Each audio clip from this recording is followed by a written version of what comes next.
C'est comme ça. La Bible dit dans Jude 1, le verset 9. Il dit, or l'ange Michel, lorsqu'il contestait avec le diable et lui disputait le corps de Moïse. Moïse est mort. Satan veut le corps de Moïse. Moïse est parti. Satan veut le corps de Moïse. Qu'est-ce que tu vas faire avec? Il sait que Moïse est le plus grand prophète qu'Israël ait connu. Il n'y a jamais eu deux autres personnes au moins en Israël comme Moïse. Moïse, Moshe, tiré des eaux, sauvé des eaux. Prince d'Égypte devenu prince de l'Éternel. Laisse tomber. Celui qui a offert la mer rouge en deux. Il a frappé l'Égypte par 10 plaies. Frappé et parlé au rocher, l'eau sortait. Moïse meurt. Lucifer cherche le corps. Pourquoi tu cherches le corps? Il dit, je sais qu'il y a des restes. Même s'il n'y a que les os, il y a des restes. Lucifer, pourquoi tu cherches? Ne vous souvenez-vous pas d'Élisée?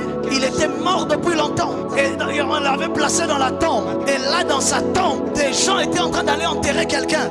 La guerre a commencé. Ils ont pris la personne.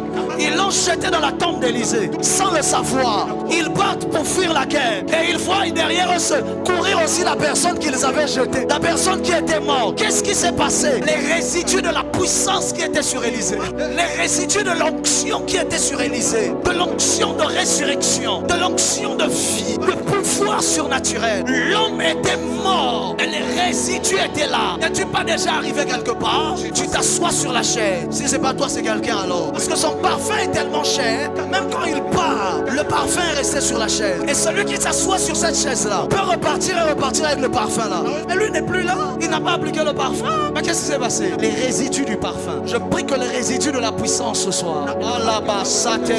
Je te connecte à la puissance surnaturelle de Dieu. Et je prie qu'elle accomplisse des choses surnaturelles dans ta vie afin que tu ne sortes de ce culte. Que tu sois témoin d'un pouvoir divin, d'une gloire extraordinaire qui va bouleverser ta vie et ta destinée à jamais.